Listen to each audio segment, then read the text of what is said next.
Have you ever felt like your peace was shattered by someone's absence? Their silence cutting deeper than any words could, their indifference weighing on you like a heavy cloud. That's the subtle, often unnoticed power of attachment. It's like handing someone the reins to your inner world, letting them decide when you rise, when you fall, and when you feel whole. Slowly, without even realizing it, you become a prisoner to their choices, their actions, their moods. But what if I told you that you don't have to live like this? What if you could reclaim your peace and strength, break free from the emotional chains that bind you? The Stoics warned us long ago. You have power over your mind, not outside events. But how many of us give that power away, letting others control our emotional state? Detaching from people, especially when it's painful, isn't about turning cold or heartless. It's about remembering who you are beneath the layers of other people's influence. It's about reclaiming your inner peace, your sense of self-worth, and your autonomy. It's about breaking the chains that you never realized you forged. If you're ready to explore how to truly let go and step into a life of clarity, peace, and strength, hit that subscribe button. This isn't just about watching a video, it's about choosing to transform your life one step at a time. Together, we'll embark on this journey of self-discovery, grounded in Stoic wisdom and the power of detachment. Emotional attachment is a curious thing. It starts off so subtly, so innocently. A smile, a shared moment, a gesture that feels like connection. Over time, you give pieces of yourself away, often without realizing it. It seems harmless at first, but little by little you begin to lose track of where you end and the other person begins. You tell yourself that love requires sacrifice, that it's normal to give part of yourself away for the sake of someone else. But what happens when you give too much? When your happiness, your peace, your emotional well-being becomes tied to someone else's actions or absence. The more you give, the more you lose. You start to shape your world around their needs, their moods, their silence. What once felt like love slowly transforms into dependency. Their behavior dictates your emotional state. The silence from them feels like a weight. You begin to wonder, who am I without them? Their choices start to control when you rise, when you fall, and when you feel whole. It's easy to lose sight of yourself when you're so focused on another person. But here's the truth. Attachment, when it goes unchecked, becomes a quiet prison. When we tie our worth to someone else's behavior, we give away our power, and we allow them to control our happiness, our peace, and our emotional state. But here's where the Stoic wisdom can be a guide. Marcus Aurelius, in his Meditations, reminds us that we can only control what's inside of us. You have power over your mind, not outside events. Yet, how often do we forget this?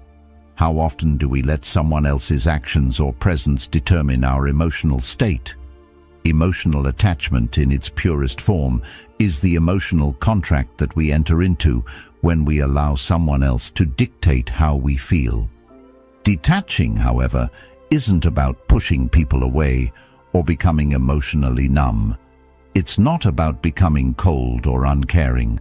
Detachment is about reclaiming your inner peace. It's about regaining control over your emotional world. It's about remembering that your worth doesn't depend on anyone else's validation, on their behavior or their presence. Instead, it lies within you. The Stoics believed that true freedom comes from within. By letting go of attachments that drain you, you can find your own strength and clarity again. It's about stepping back from the hold someone else has on your emotional well-being and reasserting your control. Letting go doesn't mean abandoning love. It means that you no longer attach your happiness to someone else's actions or absence. It means that you no longer base your emotional state on their silence or presence. And surprisingly, it's not as painful as it sounds. When you detach, you're not losing the person. You're losing the emotional dependency that made you feel incomplete without them. The key to detaching is recognizing that your emotional freedom lies in your ability to stand on your own. It may seem difficult at first, but once you start, the layers of dependency that you've built up over time begin to peel away. As you detach, you realize that the control you thought they had over you was never theirs to hold. It was always yours. And when you take that back, the chains that bound you, those emotional patterns, start to fall away. What you thought was love may have been an illusion. What's left is your own sense of self, your own inner strength, and your ability to stand alone without feeling incomplete. As you begin to detach, you won't feel empty or heartless. On the contrary, you'll start to feel more whole than you ever have before. And when you release someone from having control over your emotions, you make space for a deeper connection with yourself. You start to rebuild your own worth, not through someone else's eyes, but through your own. Detachment isn't a rejection of others, it's a reclaiming of your own power and peace. So, why do we attach ourselves so deeply to others, even when it hurts us? Why do we allow someone else to have that much influence over our lives? The answer lies in understanding that attachment is rooted in fear. Fear of being alone, fear of not being good enough, fear of losing the connection we've worked so hard to build. But once you begin to detach, you'll see that the things you fear losing are not as vital as you once thought. You're not losing love, you're gaining freedom. And that freedom will allow you to love, not from a place of need, but from a place of abundance and self-respect. Detaching isn't about rejecting others, it's about rejecting the emotional chains that make you dependent on someone else. The power to reclaim your peace is within you. It always has been. The moment you realize this, you'll stop waiting for someone else to give you the peace you deserve. You'll start building it within yourself. When you look inward, when you detach from the external forces that dictate your worth, you find your true self, and that self is more than enough. Think about the last time you clung to someone who didn't value you. At first, it feels like you've lost something irreplaceable, something that held meaning, something that made you feel whole. The weight of that loss can feel unbearable. It's as if you've lost a part of yourself, and the emptiness they leave behind feels like a hole you'll never fill. But in reality, what you've lost isn't the person themselves. It's the fantasy you created around them. The illusion that they were the one who could make you feel complete. The dream you built about what they would become in your life. This fantasy is what keeps you locked in an emotional cycle, telling yourself that if you just hold on long enough, things will change. But here's the hard truth. When you let go of them, you're not just letting go of the person. You're letting go of the dream of who you hoped they would be. The moment you release that illusion, the weight begins to lift. It may feel like you're losing something at first, but what you're actually gaining is clarity. It's like wiping away a fog that's been clouding your judgment, and suddenly, everything comes into sharper focus. The fog of fantasy can make you believe that love is enough to make someone change or grow into the partner you've envisioned. But love, in its truest form, isn't about changing someone else to fit your needs. It's about accepting them for who they truly are, even if that means letting them go. Carl Jung once said, "I am not what happened to me. I am what I choose to become." The key to letting go is not in the person's absence, but in your ability to choose a path that no longer depends on them. The more you hold onto a person who doesn't value you, the more you betray yourself in the name of love. You start to make excuses for them, justify their behavior, and silence your inner voice that knows something isn't right. You become so attached to the idea of them that you begin to ignore the truth of who they are. You convince yourself that if you just love them enough, they'll come around, that they'll eventually see your worth. But love doesn't work that way. Real love isn't about being constantly reminded of your value by someone else.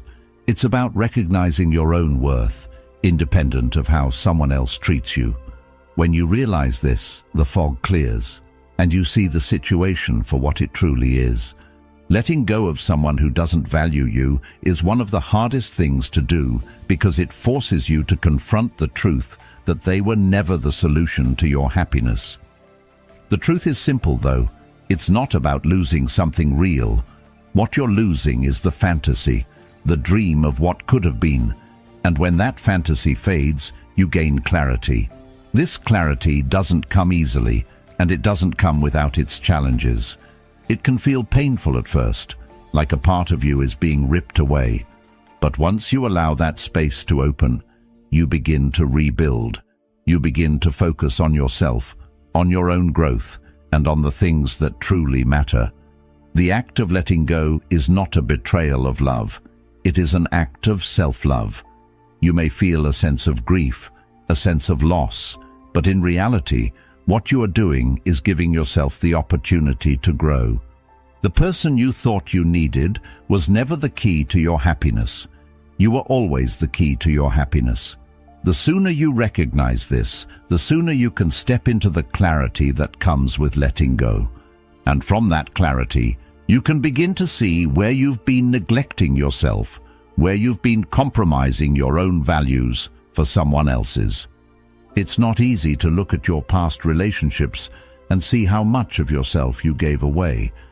It's uncomfortable to realize that you may have sacrificed parts of your identity in the name of love, hoping that someone else would fill the gaps you thought existed.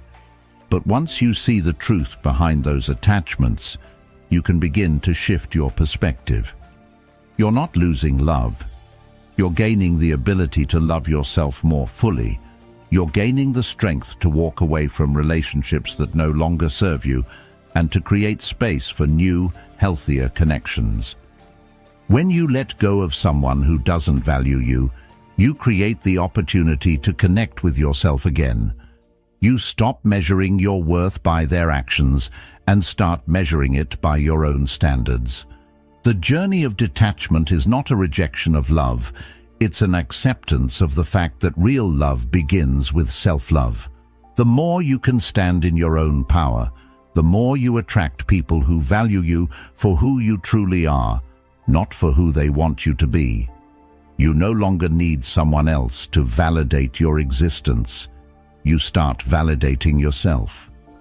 The clean break you make from the fantasy allows you to step into the freedom of your own authenticity. You stop pretending to be something you're not just to fit into someone else's version of love. You become your true self, and in doing so, you invite the kind of love into your life that is rooted in mutual respect and appreciation. This isn't an overnight change. It's a gradual process of rediscovering who you are without the influence of someone else's expectations. But every step you take in this direction is a step toward reclaiming your peace and your power. Letting go of the fantasy is not about erasing memories or pretending the past didn't matter. It's about recognizing that the person you thought you needed was never the one who would complete you. You are already whole, and when you accept that truth, you begin to see that everything you once thought you needed to be happy was already within you. The road to self-love is not always easy, but it's always worth it. Letting go allows you to create space for the life you truly deserve, one where you don't rely on anyone else's approval to feel whole. You are the key to your happiness. You always have been. Pain at its core is not something to run from. It's not an enemy to be avoided or a burden that's meant to break you. In fact, pain is one of the most valuable teachers you'll ever have. It's the kind of teacher that doesn't ask for your permission to show up, but once it arrives, it forces you to listen. Most people try to push it away, to numb it, to distract themselves from the sting, but in doing so, they miss out on the lessons it offers. The moment you start asking yourself, "What can I learn from this?" instead of "Why did this happen to me?" everything shifts. What once felt like a punishment now becomes a stepping stone to wisdom. The Stoics knew this truth. They believed that life has a way of repeating its lessons until we learn them. If we don't grasp the lesson, we'll see the same patterns play out in different forms, time and time again. But when we finally learn, when we truly understand the purpose behind the pain, that's when the cycle ends. In that moment of realization, you reclaim your power. Carl Jung said, "There is no coming to consciousness without pain." This is the paradox of pain. It doesn't just harm us, it shapes us. The kind of growth that happens in the midst of hardship is unlike any other. It forces us to question our assumptions, challenge our limitations, and reframe our entire worldview. It's in those painful moments that we discover the depth of our resilience. When everything is stripped away, when we're forced to confront what's left, we find the strength we never knew we had. It's not that we become stronger because of pain, but that we become aware of how strong we already were. But here's where it gets deeper. Pain is not just about suffering, it's about understanding. When we view pain as a tool for growth, we stop being victims of our circumstances. Instead, we become active participants in our own healing. The pain you feel from a broken relationship, a lost opportunity, or a failed dream isn't just random or meaningless. It's there to teach you something.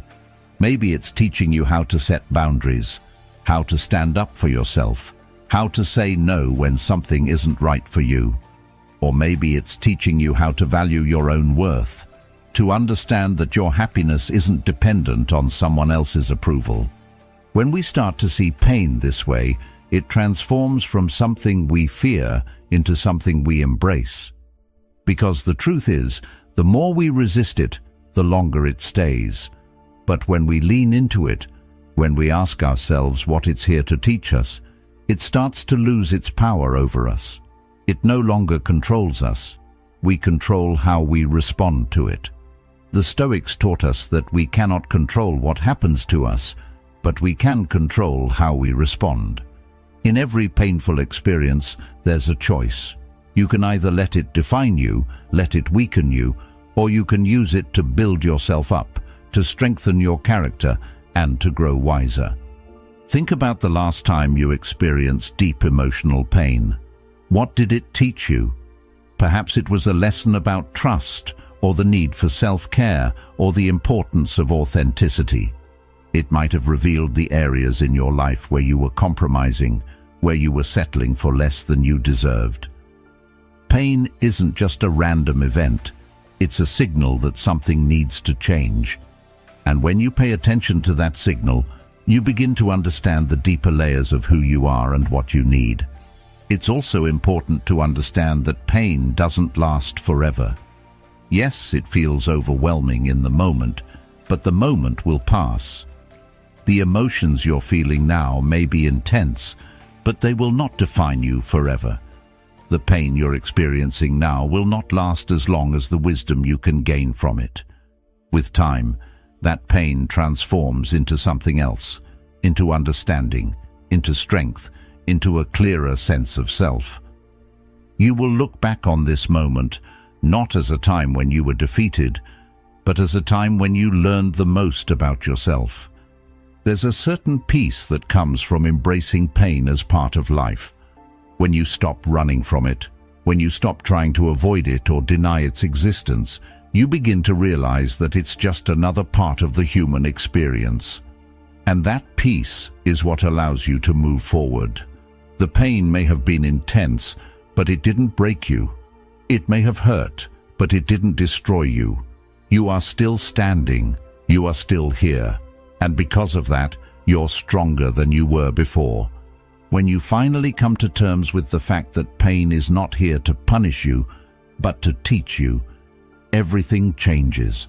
The Stoics taught that suffering can be our greatest teacher, but only if we are willing to learn. If you're willing to lean into the pain, to ask what it's trying to show you, you will find that it no longer has the power to control you. Instead, you'll find yourself on the other side, with a wisdom and strength that will carry you through any future challenges.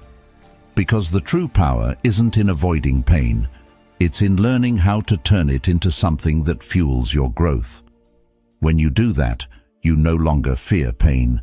You see it as a necessary part of your evolution, and from there you move forward, not just surviving, but thriving. Here's where the journey gets even more difficult. Sometimes the lesson isn't about the person who hurt you. It's about you. How many times have you clung to someone, even when deep down you knew they weren't good for you? How many times have you ignored your own needs, compromising yourself to keep someone around, hoping that by doing so they would finally see your worth? It's easy to point the finger at someone else, to blame them for the pain you feel. But what if the real lesson lies within you, in the way you allowed yourself to become tangled in someone else's actions, in the way you sacrificed your own peace to keep the illusion of connection alive? Facing this truth is never easy. It can feel like a gut punch, like you've been running from your own reflection, only to find that the problem was always right in front of you. But these realizations, as painful as they are necessary for growth. Every time you've given someone more of yourself than they gave you, every time you've let your boundaries blur in the name of affection, you've betrayed your own needs.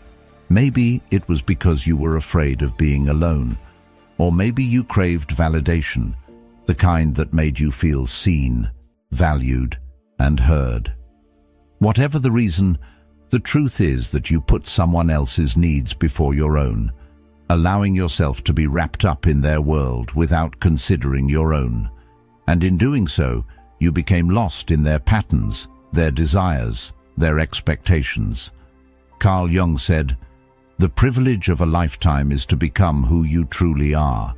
But how can you do that if you've spent so much of your life trying to be who someone else wants you to be? How can you see who you truly are when you're so tangled in the illusions of who others think you should be? The real challenge is in recognizing where you've allowed yourself to fall into those patterns. It's easy to blame the other person for the way things turned out, to point to their actions as the reason for your pain. But what if the real question is, how did you let this happen? What part of you was willing to accept less than you deserve? What part of you was afraid to walk away, to set boundaries, to put yourself first? When you start asking these questions, you begin to peel back the layers of your attachment. It's not about blaming yourself, but about understanding the depth of your own emotional patterns, the ways in which you've allowed someone else's behavior to shape your emotional world. When you begin to untangle these knots, you realize that the only way to break free is to acknowledge how deeply you've tied yourself to someone else's choices. As you begin to see this, it becomes clearer that the real work is in reclaiming your power. You've given pieces of yourself away, piece by piece, without even realizing it, until one day you wake up and find you no longer recognize who you've become. You've built your life around someone else's presence, their approval, their love.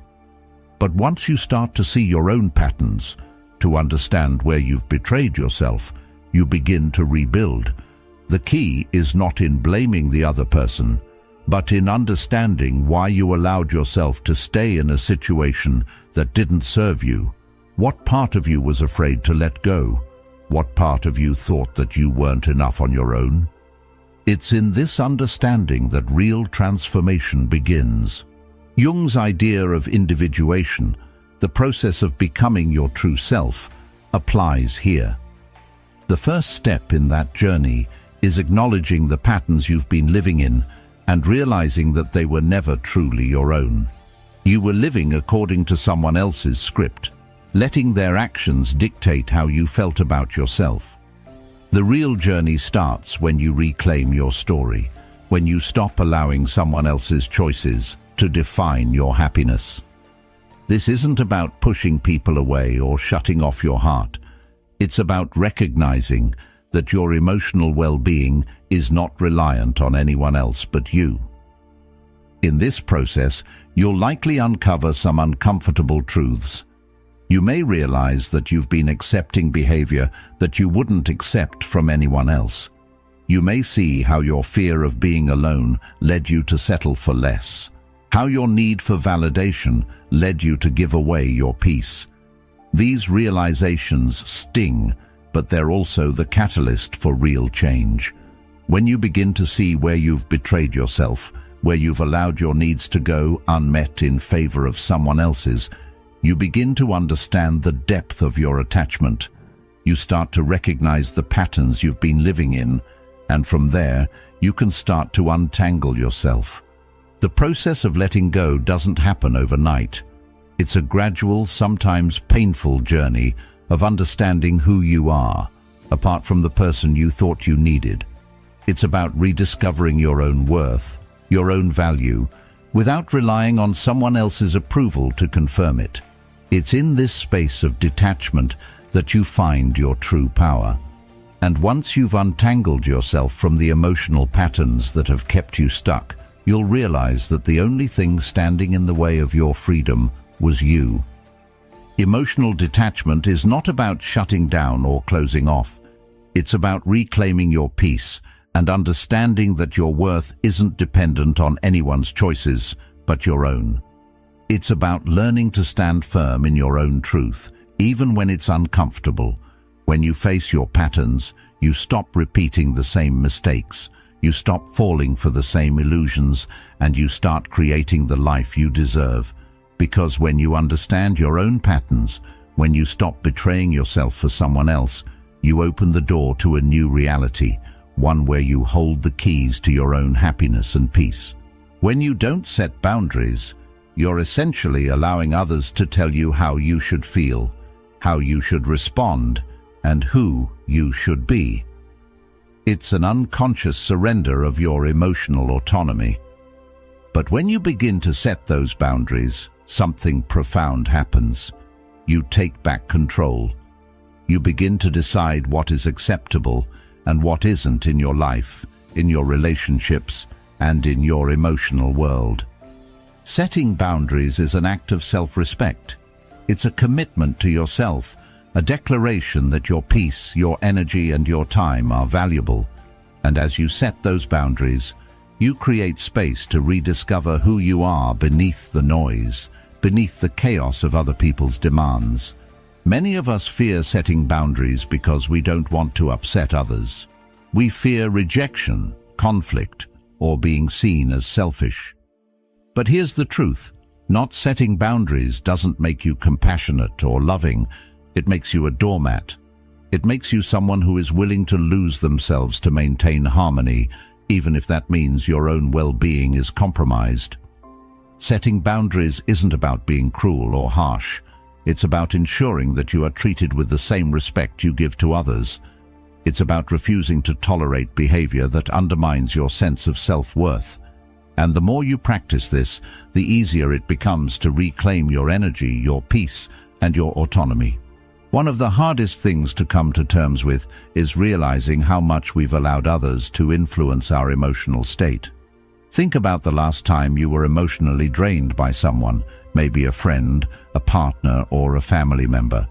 When you look back, you might find that the reason you were so exhausted wasn't just because of their actions, but because you let their behavior determine your mood, your actions, and even your self-worth. You may have let them push your buttons, trigger your insecurities, or make you feel less than. But once you recognize that, you realize how much power you've been giving away. And that realization is the key to taking it back. Setting boundaries is not a one-time event. It's a continual practice. Every time you say no to something that doesn't serve you, every time you stand firm in your values and needs, you're strengthening your boundaries and reclaiming your peace. It may feel uncomfortable at first, especially if you're not used to standing up for yourself, but with time, it becomes easier. You'll start to notice that the more you set boundaries, the more you begin to attract people who respect you, who honor your energy, and who understand the value of healthy relationships. Boundaries act as a filter, allowing only those who are aligned with your values and goals to enter your life. They create a space where you can be your true self without fear of being taken advantage of. But let's be clear. Setting boundaries doesn't mean cutting people off or creating walls that isolate you.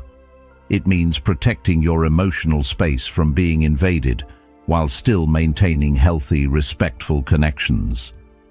Boundaries help you distinguish between what is your responsibility and what is someone else's. They allow you to give without losing yourself, to love without sacrificing your peace. This is where emotional detachment becomes liberating. You can still care about someone deeply, but you no longer depend on their behavior to define your emotional state. You love them from a place of strength, not need. And in setting boundaries, you also begin to practice self-love. You begin to honor your own needs, your own desires, and your own limits. This is the essence of reclaiming your power. The more you prioritize your own peace, the more you build a foundation of inner strength that nothing can shake. The more you say no to what drains you, the more you say yes to what nourishes your soul. This isn't about being selfish. It's about being self-aware, self-respecting, and self-sustaining. You become the keeper of your own emotional world, and with that, you find a peace that no one can take away. Setting boundaries isn't always easy, but it is always necessary. The more you practice it, the more you reclaim your energy, your peace, and your power. And in doing so, you not only protect yourself, but also create the space for deeper, more meaningful connections. So, start today. Start by identifying where you need to set boundaries in your life, and then take the first step toward reclaiming your peace. It's your life, and you have the power to protect it. Solitude often feels like a void, a space filled with loneliness and longing. When you're alone, it can seem like there's nothing to fill the emptiness. You might even feel like something is missing, like you're incomplete without the company of others. But what if solitude wasn't meant to be a punishment? What if it was always meant to be your opportunity for reflection and strength? For many, being alone is terrifying. The silence feels deafening, the stillness overwhelming. But in reality, it's precisely in these moments of solitude that you have the chance to meet your true self, without the noise and distractions of the world. Solitude, when embraced, isn't weakness, it's power. Emotional detachment requires a similar practice, the willingness to face yourself without any external distractions. It's easy to avoid confronting the truth by filling your life with other people's opinions or seeking validation from the outside world. But when you begin to detach from those external forces, when you allow yourself the space to be with your own thoughts, you start to see things more clearly. Solitude gives you the opportunity to become aware of your own emotional patterns, your fears, and your attachments. When you're not constantly reacting to the needs and emotions of others, you can finally hear your own voice. You can hear your own needs, and you can begin to honor them. This isn't to say that solitude is easy. It's not. It's often uncomfortable. But that discomfort is a sign that you are doing the work of self-reflection, the work of self-empowerment. The longer you sit with yourself, the more you begin to realize that you don't need anyone else to complete you. You are enough, just as you are. And this realization is one of the most freeing experiences you'll ever have. When you embrace solitude, you stop relying on others to define who you are. You stop seeking approval, validation, or affirmation from external sources. You start to define yourself on your own terms. In solitude, you also begin to understand the difference between being alone and being lonely. The two are often confused, but they're not the same thing.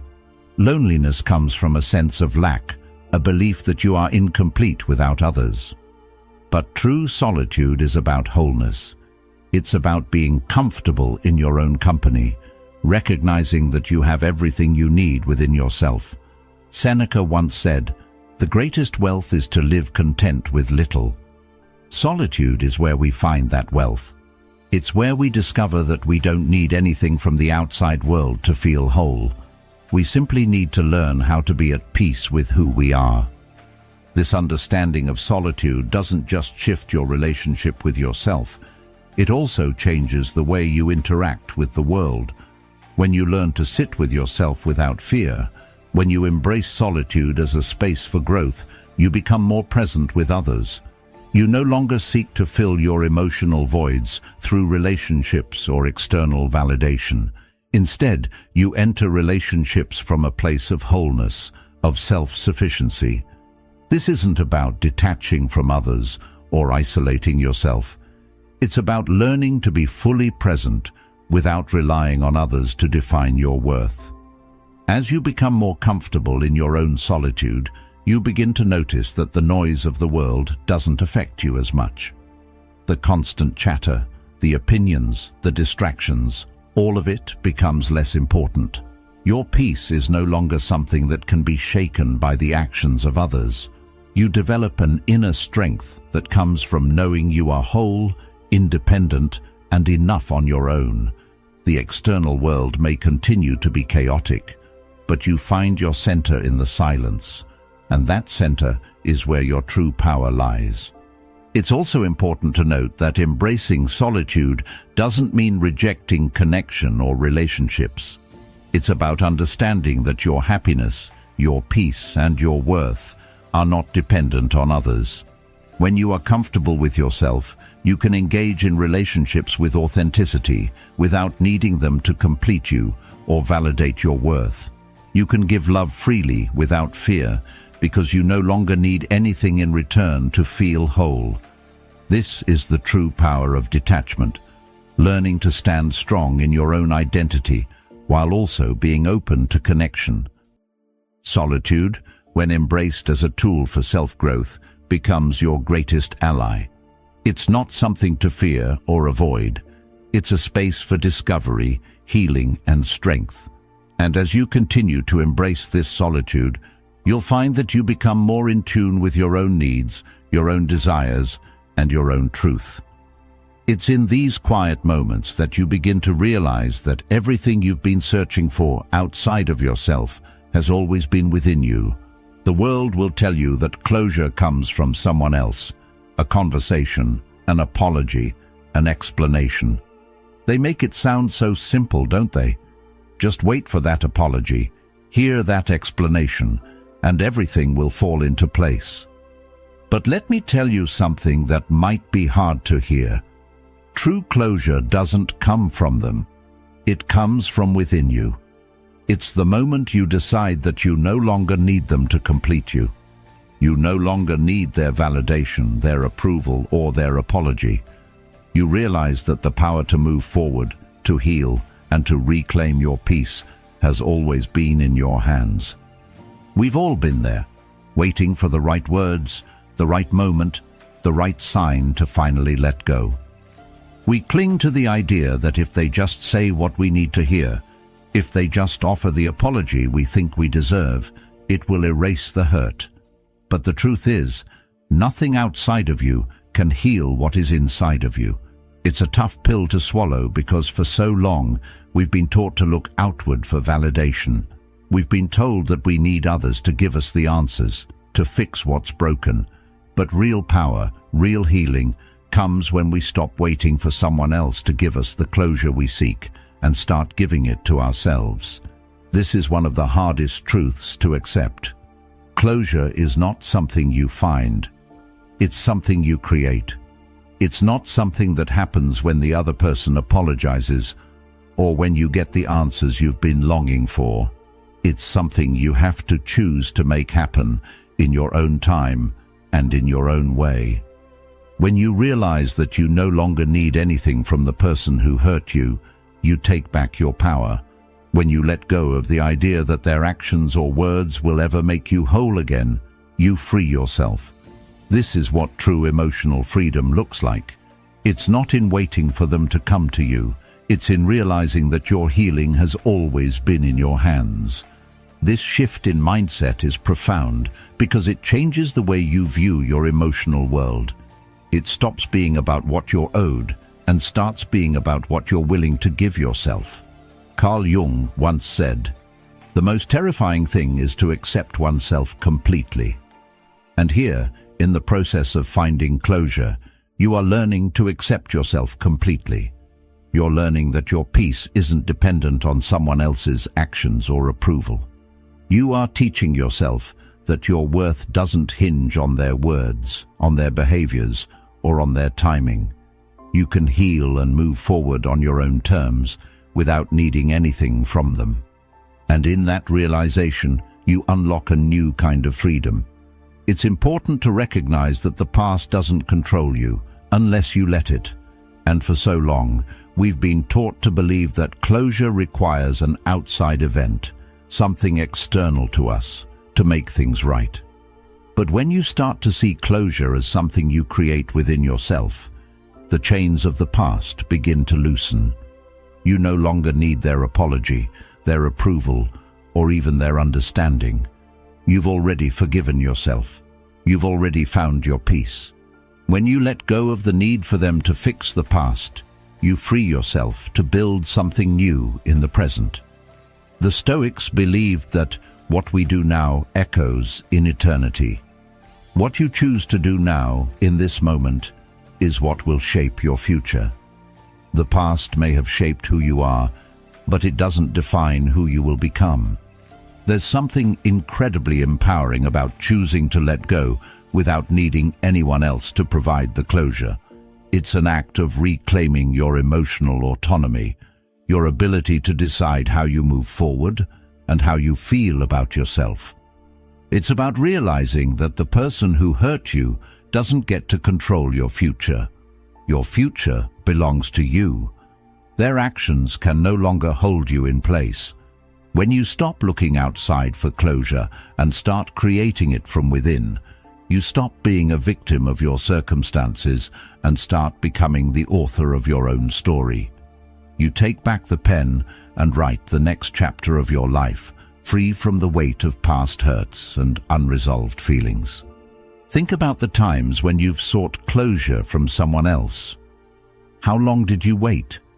How many times did you find yourself stuck, replaying old conversations, hoping for a different outcome?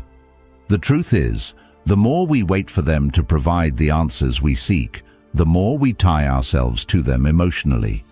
We give them the power to control how we feel, to control how we move forward. But when we choose to find closure within ourselves, we stop giving them that power.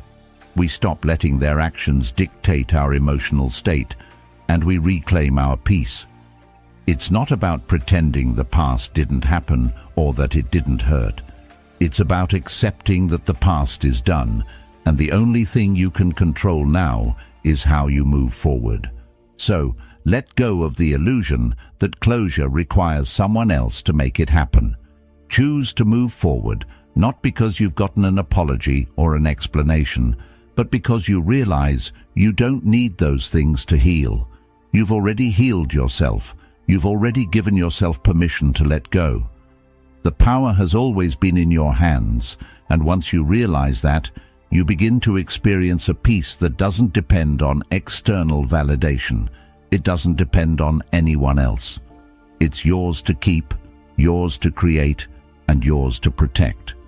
True closure comes when you stop waiting for someone else to make things right and start making things right for yourself. In that moment, you're not just moving on from the past, you're stepping into a future where you hold the keys to your own happiness, peace, and freedom. That's where the real power lies. Once you've let go, once you've reclaimed your peace, the real work begins, creating the life you want. It's not enough to simply detach from what no longer serves you. Detaching is just the first step. The true transformation happens when you start redirecting your energy towards something meaningful, something that nourishes you and helps you grow. For so long, You may have spent your time and energy on someone else's emotional needs, their demands, their wants. But when you finally break free, that same energy can be channeled into your own life, your own dreams, and your own growth. The love you once gave to someone who didn't appreciate it can now be turned inward, towards yourself. It's in this shift that your life begins to take on a new purpose. Think about it for a moment. How many times have you given more than you had, trying to fill a void or make someone else happy, even at the expense of your own well-being? How many moments did you let slip by, hoping someone would value you the way you deserved, only to find yourself emotionally drained and unfulfilled? That was survival mode. You were just getting by, reacting to the emotional chaos of others, putting out fires that didn't belong to you. But now, with your peace reclaimed, you have the opportunity to step out of that cycle and into a life of intention. It's no longer about waiting for things to happen. It's about creating the life you truly desire. It's easy to fall into the trap of wondering why things didn't work out, of feeling like a victim of circumstances. But the moment you let go of that mentality is the moment you reclaim your power. You begin to understand that your past, no matter how painful, is simply the foundation upon which you can build a new life. Pain, betrayal, and loss are no longer chains that hold you back. They are the raw materials for the life you're about to create. You are no longer the person who waits for external validation or approval. You are the person who takes responsibility for your own happiness, your own growth, and your own future. This shift requires a commitment to yourself, an investment in your own growth. It's not enough to just let go of the past. You must actively choose what to do with your present and future. Perhaps it's time to pick up that passion you've put aside for so long, or to nurture the relationships that bring out the best in you. Maybe it's time to find a new sense of purpose, one that fulfills you from the inside, rather than depending on someone else's recognition or love. This is where true power lies, in taking the energy that once went into someone else and focusing it on what truly matters to you. As you begin this journey of rebuilding, you'll find that you are capable of so much more than you once thought. The strength that you've developed through your hardships, the wisdom you've gained from your experiences, becomes the foundation for your next chapter. This isn't about forgetting the past or pretending the hurt never happened. It's about acknowledging the pain, honoring the lessons it's brought, and using that understanding to fuel your future. You stop asking, "Why did this happen to me?" because you've realized that the question no longer serves you. The new question is, what will I build with this newfound strength? You begin to see that everything you've gone through, the heartache, the struggles, the moments of doubt, has equipped you with a unique set of tools. It has shaped you into someone who understands the value of their time, their energy, and their worth. You no longer waste your resources on people or situations that drain you. Instead, you invest them in things that nourish you, that help you grow, and that bring you closer to becoming the person you've always been capable of being. It's in this phase of rebuilding that you discover your true potential. The process of creating the life you want isn't easy, and it's not instant. It's a gradual evolution, a continuous process of growth. But with every step, you get closer to the version of yourself that you were always meant to be. You stop running from pain, and instead, you embrace it as part of the journey. You understand that growth doesn't happen in comfort. It happens in the discomfort of change, and you are ready for that change. When you invest in yourself, when you choose to thrive instead of survive, you send a powerful message to the world. You are not here to settle for less than you deserve. You are here to create a life of purpose, a life of fulfillment, a life of strength. And as you begin to see the fruits of your labor, you'll realize that the true reward of detachment isn't just the freedom from others. It's the freedom to build a life on your own terms, based on your own values, and guided by your own purpose. As you continue to rebuild, remember this: the past doesn't define you. It's what you choose to do with your present and future that shapes who you are. So start building. Invest in yourself. Grow into the person you've always known you could be. And as you do, you'll find that your life begins to reflect the strength and peace that you've cultivated within yourself. You're no longer just surviving, you're thriving. And that's where the real transformation happens. You've taken the first step towards rebuilding your life with intention.